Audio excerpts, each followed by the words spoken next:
Je te souhaite la bienvenue sur cette vidéo où je vais tenter de t'expliquer comment fonctionne .NET en général, car en effet, que ce soit pour les développeurs qui découvrent .NET le plus souvent par le biais du langage C#, ou même que ce soit pour des développeurs qui ont déjà travaillé avec .NET, souvent je constate une grande incompréhension de comment fonctionne réellement .NET. Alors pas d'inquiétude, je vais rester en surface, je vais tenter de t'expliquer le fonctionnement, surtout qu'avec .NET 8 qui arrive et pas mal de bouleversements au niveau du mode d'exploitation, il y a des choses à dire parce que ça va un petit peu changer.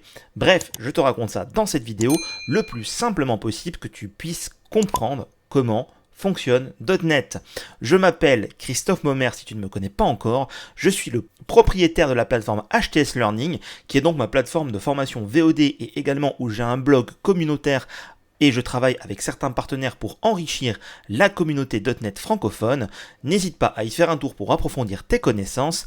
Sans plus attendre, je vais t'expliquer comment fonctionne .NET si tu t'intéresses de près à ce langage ou que tu travailles avec et que tu veux savoir un petit peu ce qu'il y a sous le capot. C'est parti, on commence.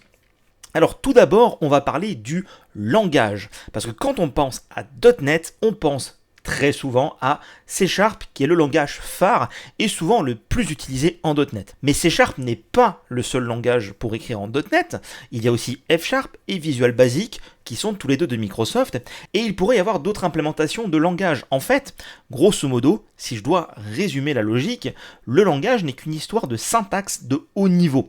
En gros, si tu aimes bien le langage qui est très proche du style syntaxique du C, tu vas te tourner vers le C#.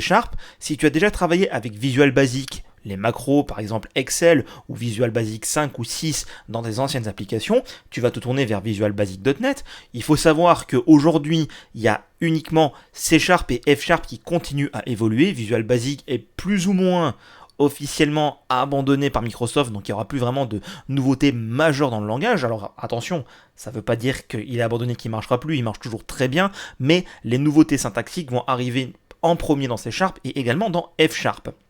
Donc, en bref, ce que tu dois savoir, c'est que le langage que tu choisis pour utiliser .NET, en soi, n'a une incidence que sur ton expérience de développeur. Alors, peut-être que ça crée un peu de confusion. En gros, qu'est-ce qui se passe? Il faut savoir déjà le fonctionnement sous-jacent. Comment fonctionne une application .NET? Elle fonctionne exactement pareil que Java.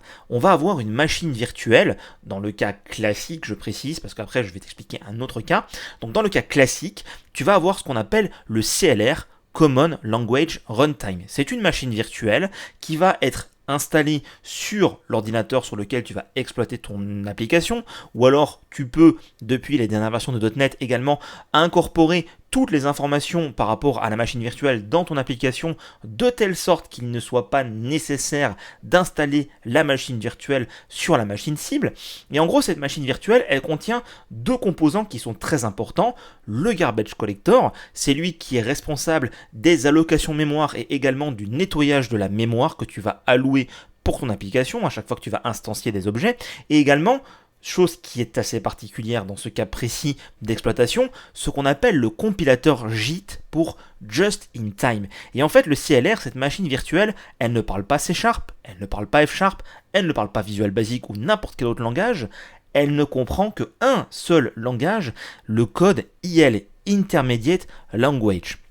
Là, je sens que tu commences un petit peu peut-être à te poser des questions. En bref, ton application en C# va se retrouver, être transformée en application codée en IL, de telle sorte que cette machine virtuelle va être capable de l'exécuter. Je pense que tu commences un petit peu à comprendre ce qui se passe.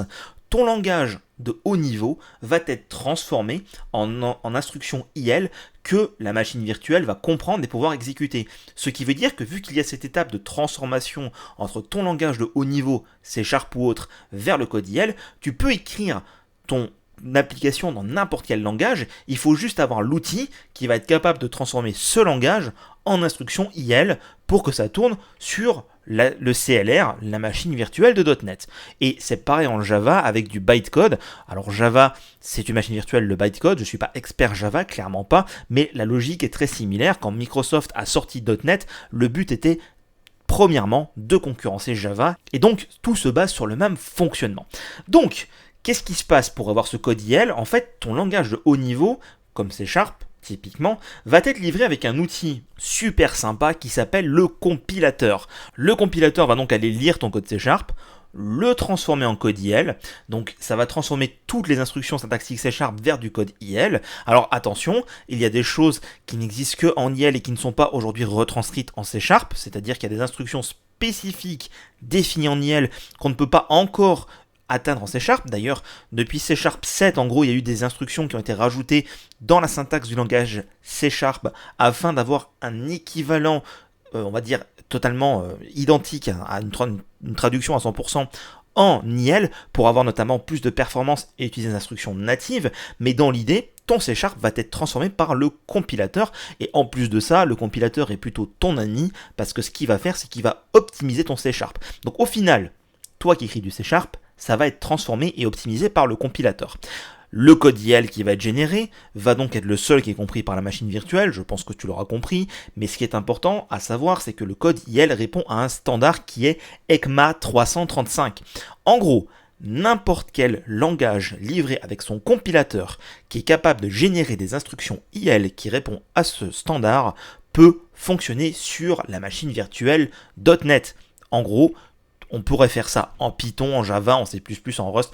Bref, il faudrait juste créer le compilateur qui prend la syntaxe du langage et le transforme en IL.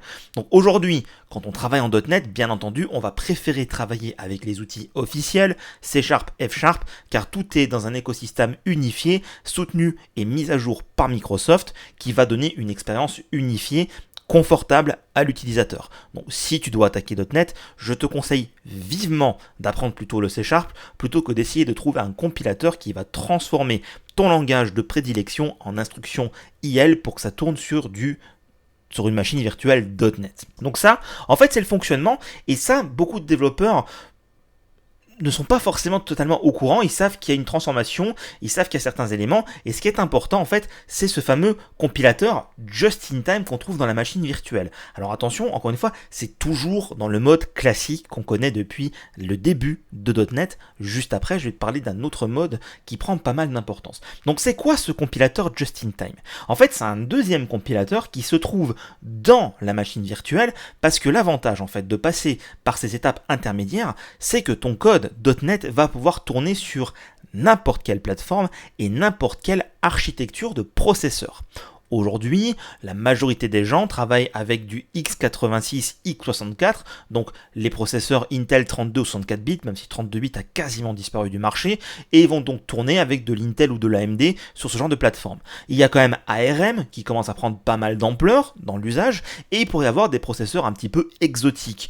Mais dans l'idée, ce compilateur just-in-time, dans la machine virtuelle, il va prendre ton code IL et il va le compiler à la volée en instructions natives du processeur. Parce que oui, le code IL, ce n'est pas du code que le processeur comprend. Si tu as fait des études en informatique, tu as peut-être déjà fait de l'assembleur, où est-ce qu'on écrit directement les instructions processeur pour faire des sauts de valeur, des calculs et ainsi de suite. Eh bien, ça, c'est le rôle du compilateur just-in-time. Alors pourquoi il s'appelle just-in-time ? Tout simplement parce qu'en fait, il va compiler ton code juste à temps, au moment où tu en as besoin. Ce qui veut dire que ton code IL va être envoyé à la machine virtuelle, et quand tu tentes d'accéder à une fonction ou un élément précis de ton code, le compilateur just-in-time va se lancer, lire le code IL, l'optimiser, générer du code machine, faire une session de mise en cache et tout ça, notamment si le code est souvent appelé pour éviter d'avoir à le recompiler systématiquement, et va donc permettre à ce que ça s'exécute nativement sur ta machine. C'est donc ton deuxième meilleur ami parce qu'il va optimiser l'exécution des instructions IL dans la machine virtuelle. Alors ça peut paraître un petit peu complexe, mais dans l'idée, c'est lui qui va transformer le IL en code machine tout simplement. Donc ça, il va le faire au fur et à mesure de l'exécution de ton programme, d'où il s'appelle just in time.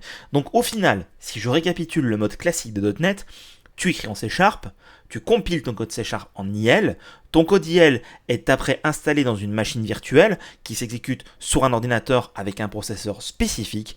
Dans la machine virtuelle, le compilateur just-in-time prend ton code IL et le compile en instruction native. Il y a donc une double phase de compilation et au final, le C# que tu as écrit se retrouve in fine exécuté en instruction native parce que aucun processeur aujourd'hui ne comprend directement le C#.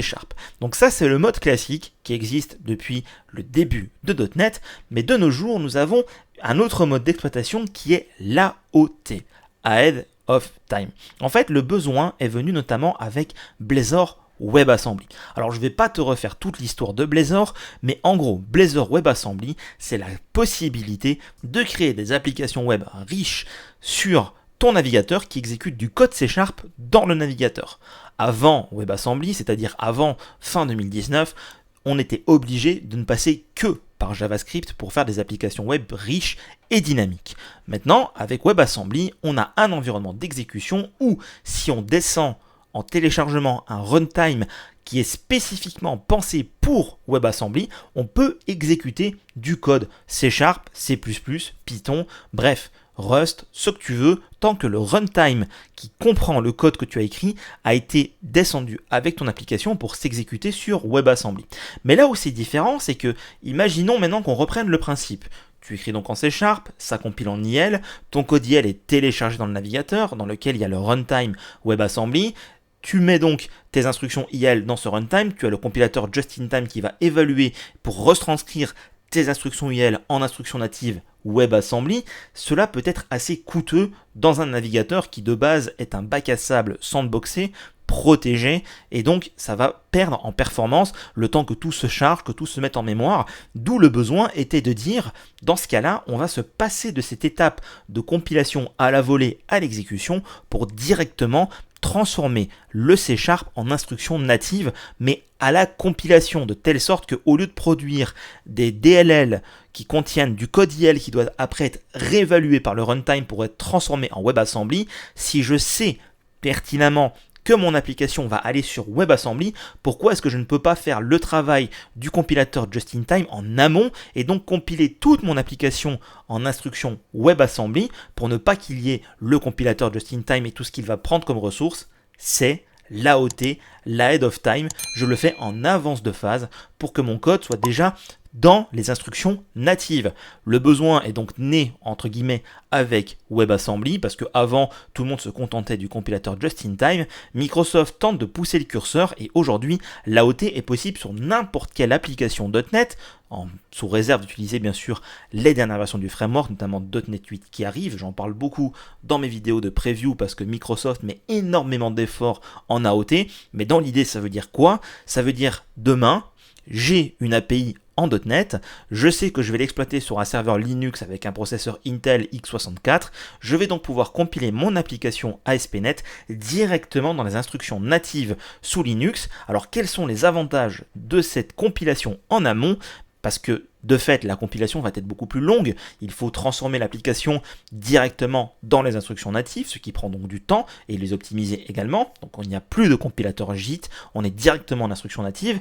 Eh bien, on va avoir des performances supplémentaires vu qu'on a du code directement pour la plateforme cible. Donc, il n'y a pas besoin de gérer des fonctionnements à la volée, il n'y a pas besoin de gérer des cas particuliers où cette instruction doit être traitée d'une façon différemment ou d'une autre. Il n'y a pas besoin non plus de faire ça à l'exécution avec le compilateur just-in-time, tout est fait en amont, la compilation prendra du coup beaucoup plus de temps, mais normalement l'exécution sera plus rapide vu qu'on est déjà en natif, donc moins de mémoire consommée et un lancement plus rapide parce que le compilateur just-in-time n'a pas besoin de générer les instructions natives pour ton code IL au lancement de l'application. Sur l'exécution long terme d'une application comme ASP.NET Web API par exemple, il se peut que la différence soit minime sur du long terme, après ça reste à benchmarker selon les cas d'utilisation. Il y a juste une chose à savoir, ce mode de fonctionnement, même si Microsoft pousse beaucoup pour l'adopter, reste encore marginal car il y a beaucoup de choses dans le framework qui ne sont pas compatibles avec l'AOT aujourd'hui. Il y a des efforts qui sont faits, mais de base on est plus sur le fonctionnement classique que je t'ai expliqué donc précédemment. Ça, ce sont les deux modes d'exploitation de ton application .NET. L'AOT par exemple va être également très utile quand tu vas vouloir faire une application mobile directement. Bref, il y a beaucoup de possibilités pour ce mode de fonctionnement. Tu le comprendras, il est important de savoir comment ton code C# va se retrouver en application à l'exécution. Si je résume donc, tu peux écrire en théorie dans le langage qui te plaît et donc avoir un compilateur qui transforme ce langage en IL ou directement en instruction native en dépendant de si tu fais un fonctionnement classique ou un fonctionnement AOT. Cependant, je te conseille encore une fois de rester dans l'écosystème unifié de Microsoft, à savoir C# ou F# pour ton langage de prédilection. Tu verras, j'ai une vidéo sur ma chaîne YouTube si tu veux apprendre C#. Ce n'est pas très compliqué. Si tu as déjà appris le développement, tu devrais t'en sortir facilement. Si tu n'as jamais appris le développement, j'y vais pas à pas, de telle sorte que tu puisses tout apprendre depuis zéro, même si tu n'as jamais développé. Donc, dans l'idée, ton code C# va être transformé en IL, l'IL en natif, ou dans le cas de l'AOT, ton code C# va être transformé en natif, et dans ce cas-là, tu auras directement accès aux instructions du processeur sans avoir besoin du fameux compilateur just-in-time. J'espère que c'était simple et que tu comprends mieux maintenant comment fonctionnent tes programmes en .NET. Je vais te montrer rapidement sur un outil très pratique comment ton code C# est transformé et qu'est-ce qu'une instruction IL et qu'est-ce que sont les instructions JIT, que tu puisses voir un petit peu à quoi ça ressemble. Je te montre ça. Je suis donc ici sur un outil très pratique qui s'appelle donc sharplab.io. Je te le recommande si tu souhaites faire des expérimentations pour voir un petit peu à quoi ressemble ton code C# ou que tu veux faire des études un peu plus poussées. Je le fais dans certains de mes cours sur ma plateforme où est-ce qu'on va loin dans le détail, dans certains éléments comme par exemple la gestion de la mémoire. Ici, à gauche, j'ai le code C# que moi, développeur, je vais écrire. À droite, j'ai le code qui a été décompilé, ce qui veut dire qu'en gros ça, c'est compilé. Ici sur la droite, je l'ai décompilé et j'affiche donc l'équivalent C# de ce qui a été décompilé. Par exemple, faisons quelque chose de très simple, int i est égal à 42 et écrivons sur la console la valeur i. Donc ça en fait c'est du code C# tel que tu l'écrirais pour demander simplement d'écrire sur la console la valeur i. Et comme tu peux le voir, quand c'est décompilé en C#, ça reste globalement la même chose, on retrouve certains éléments, mais dans l'idée, ici dans ce petit menu, je vais pouvoir choisir tout d'abord IL.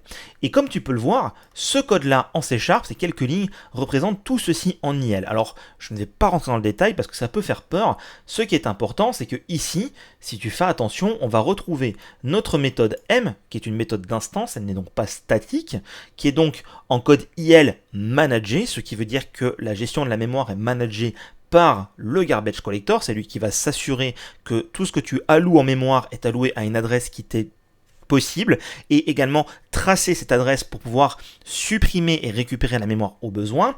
On va avoir ici une définition des variables locales dont on a besoin qui sont donc définies sur la pile vu qu'on est sur un int32, mais bon ça c'est un détail d'implémentation par rapport à la gestion de la mémoire. Et là, tout ce qui commence par IL underscore avec des chiffres, ce sont les instructions IL qui ont été générées par rapport à ton programme en C#. Tu peux le voir, il y en a quelques-unes. Alors, il y a certaines instructions qui sont un peu spécifiques, comme par exemple le no-op, no-operation. Pourquoi est-ce que ces instructions sont générées? Tout simplement parce que je suis ici en debug. Ce sont des instructions sur lesquelles le debugger peut s'attacher, notamment quand tu vas mettre des points d'arrêt. Regarde la différence si je passe en release. Il n'y a plus que 3 instructions IL dans ma méthode qui est donc beaucoup plus optimisée. Je n'ai plus de variable locale pour l'inspection de mon debugger. C'est directement poussé ici dans la pile la valeur 42 et après on appelle la méthode int32 et on fait un retour de méthode. Donc comme tu peux le voir, l'IL généré va différer en fonction de certains éléments, notamment si tu compiles en debug afin de pouvoir attacher un debugger et analyser ton code ou en release. Donc ici c'est plus coûteux les instructions qui sont là, qui sont donc pas optimisées en debug, mais parce que tu vas vouloir observer le fonctionnement de ton code, alors qu'en release, c'est uniquement pour de l'exécution. Maintenant, ce code IL n'est pas du code qui est compréhensible par le processeur, car en effet, il va falloir qu'on aille lire ce code IL pour le transformer en instruction native. C'est là qu'on va avoir le JIT ASM pour JIT Assembler, et donc ici tu vas retrouver des instructions natives sur du x86, donc les processeurs les plus répandus qui utilisent donc le jeu d'instructions qui est le plus répandu aujourd'hui sur le marché. Encore une fois, je suis en debug, donc comme tu peux le voir ici, j'ai aussi des no-op qui sont là dans mes instructions natives qui vont donc permettre de mettre des points d'arrêt et d'analyser le code à certains points bien précis. Et donc je vais avoir des instructions qui sont propres à de l'assembleur, le push, le move et ainsi de suite. Si je passe en release, tu peux le voir, il y a énormément d'optimisation. Et donc ici, on retrouve une traduction 1 pour 1 de ce qu'il y avait en IL par rapport à JIT, parce qu'on avait 3 instructions IL qui font donc 3 instructions natives, avec le move pour mettre la valeur en mémoire dans ici le ECX qui est donc un cache processeur pour récupérer la variable 42, et après appeler un élément bien précis qui est donc à cette adresse-là, qui est donc l'appel à la méthode console.writeLine. Et vu que la variable a déjà été poussée dans le cache processeur, elle va être dépilée pour être exécutée par l'exécution. C'est vraiment très avancé, mais dans l'idée, tu vois bien que le C# que tu as écrit là passe tout d'abord par de l'IL, où est-ce que tu as les instructions en IL ici, qui sont donc des instructions spécifiques, qui après sont repris par le compilateur just in time afin d'écrire dans des instructions natives du processeur. On n'a pas d'autres jeux de processeur, on n'a pas par exemple ici ARM64, parce que l'outil ne tourne probablement que sous un serveur avec un processeur dans le jeu d'instructions x86, mais quoi qu'il en soit, le JIT ASM va transformer ton IL dans les instructions du jeu de ton processeur. Tu vois, c'était simple, enfin en tout cas j'espère que ce l'était, et que tu comprends mieux maintenant ce qui se passe quand tu compiles ton code C#, que tu veux donc l'exécuter sur un ordinateur ou un serveur. Il va donc passer par ces quelques manipulations pour arriver dans des instructions natives du processeur de la machine sur laquelle tu exécutes ton application. J'espère que cette vidéo t'a plu, et si c'est le cas, n'hésite pas à liker la vidéo. Tu peux aussi t'abonner à ma chaîne pour recevoir plus de contenu autour des techno.net. N'hésite pas non plus à aller faire un tour sur ma plateforme par rapport aux cours que j'ai publiés ou par rapport au blog que j'essaye de rendre le plus vivant possible avec l'aide de mes partenaires pour te fournir du contenu de qualité en français autour des techno.net. D'avance, je te remercie de ton soutien et je te dis à bientôt pour une prochaine vidéo autour des techno.net.